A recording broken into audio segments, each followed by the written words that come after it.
President Biden is considering bypassing Congress with executive action on gun control after 2 mass shootings in 1 week.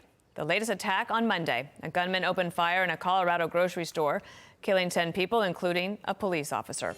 Colorado Governor Jared Polis, he joins us now. Governor, thank you so much. I know that it's been a very heartbreaking week for you as the governor is trying to lead the state through that.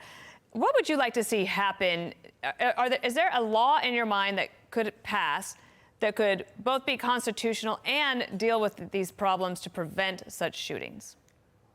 Well, Dana, we in Colorado, in Boulder, appreciate just the love and support from so many of your viewers, from people across the country and across the world. This is a really hard time for the family and friends of the 10 people we lost. Some of them are friends of friends. It's a small community at the end of the day, and I know people who knew some of the 10 people who we lost that tragic day 2 days ago. Look, the facts are just being reconstructed. I think we'll all know soon enough exactly what happened. There were a lot of eyewitnesses. There's a lot of interviews that'll be done. I'm confident that the perpetrator will be held fully accountable under the law. And of course, we'll look forward to what lessons we can learn about what intervention was missed. Were there signs where this young man could have been helped or prevented from taking this path? And those are things that we'll learn in the coming days and weeks. Have you come across that where you have families who might be concerned about the mental health of one of their loved ones, but they don't know what to do? They don't know how to prevent something like this from happening?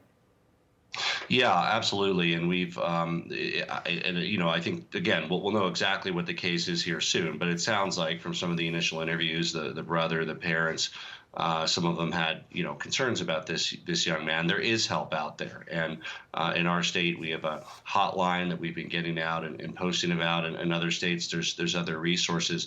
I think that's one of the most important things. If you think that your son, your daughter is a danger to themselves or others, there is a recourse that they do need help, and I know a lot of parents in that situation just don't know what to do because they might be facing a son or daughter that's losing grasp of reality. There are professionals who can help, and it's really important that people in that situation get the help they need. About a year ago, you signed a law that would eliminate the death penalty in Colorado. Any regrets about that? Well, part of the problem we had with the death penalty, and I'm fine with having a death penalty if it's applied equally. We had the Aurora Theater shooting perpetrator. He killed 12 people.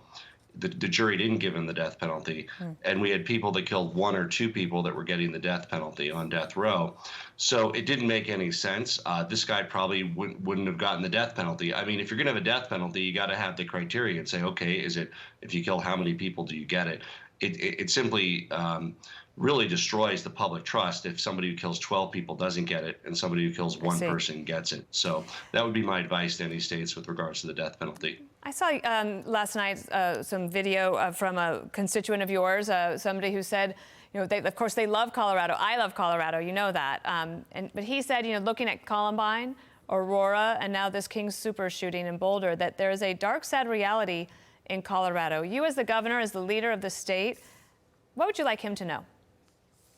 Well, all of those events are really seared on the national consciousness. I wasn't governor, of course, during Columbine or Aurora. We did have a shooting at STEM school recently. Look, I think this is an example of how, as a state, as a nation, we really need to look out for one another. Really look out for your brother and sister, your son or daughter. If you see those problem signs, seek the help that's needed. And make sure that we can prevent this kind of horrific disaster from happening again anywhere. Governor Jared Polis, I know you're busy, and we thank you for your time today. Thank you so much. Thank you.